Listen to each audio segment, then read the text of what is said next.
unofficial announcement that I am running for county executive in 2013.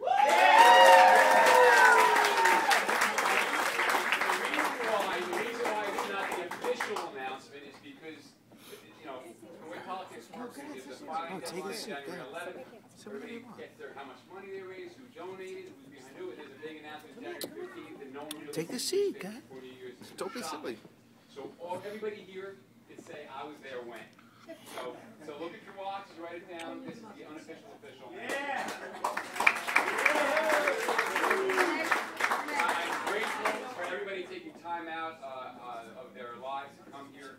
I just want to mention a couple very special people. I have two dear friends who traveled far and wide.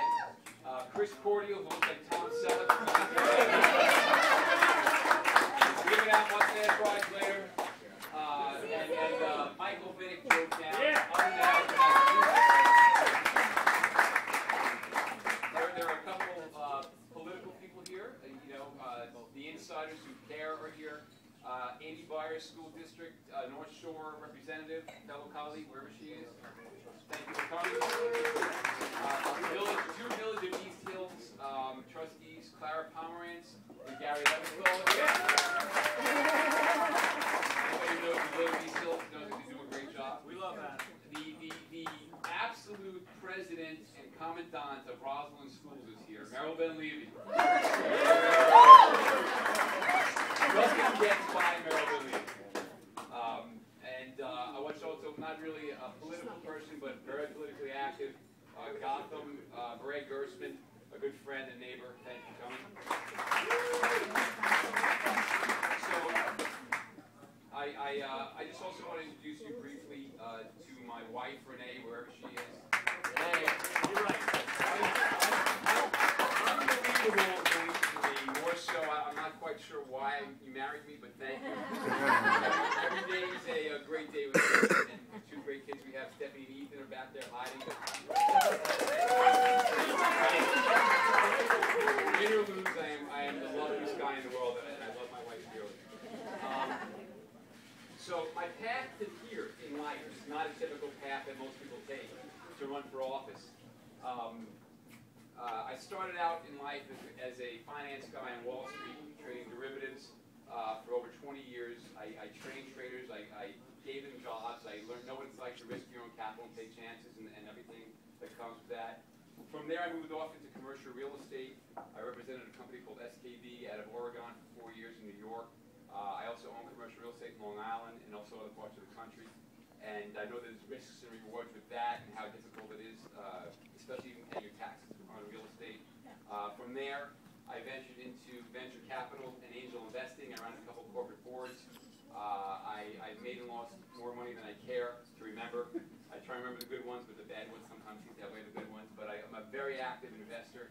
There's a guy named John Murcott here who has a startup company called Karma 411, which I believe in tremendously. It's guys like that can help Long Island. He's based in Long Island.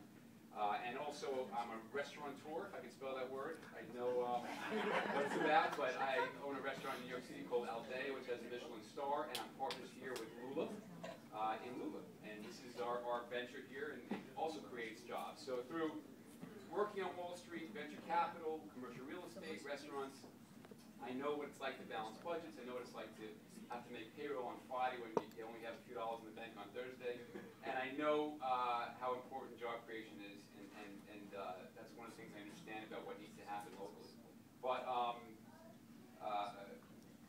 me just make sure I got my notes here because I get all excited. So from there, when I had a modicum of success, I got involved charitably because I think Renee and I are trying to instill in our children how important giving back is. And Renee is currently on the board of the JCC. She's an amazing speaker on bullying throughout Long Island. I got involved with helping a Holocaust museum about 10 years ago that got burned down in Indiana, getting rebuilt. We're involved in the North Shore Bullying and Tolerance Center in Glen Cove. We're supporters of the UJA. And first and foremost now, I'm with a great charity started in the back by David. Raise your hand. Dave Campbell? Dave Campbell started a charity 10 years ago called All Hands Volunteers. He showed up in Thailand after tsunamis and said, what can I do? And from that, it's created this amazing charity where I personally been to Biloxi, Mississippi after they had the Hurricane Katrina helping rebuild the church. And I've been to Iowa after the floods with my family in Cedar Rapids. I was in Haiti last year building schools and doing water filtration systems there. And who would ever thought that all hands would come to Long Island after Hurricane Sandy. And yesterday, Chris and I were down in Long Beach, gutting out homes of people who still have tremendous issues. There's tens of thousands of homes that are destroyed, and All Hands gives gutting and mold remediation for free. That's the charity, and they're going to be there for quite some time. And they also just got 2,000 radiators, not radiators, home heaters, space heaters that we're giving out on Sunday all throughout the South Shore. So we're involved charitably. I understand business, and from there, about 4 or 5 years ago, Renee is a big influence in my life, and thought very strongly that I should run for Roslyn School Board.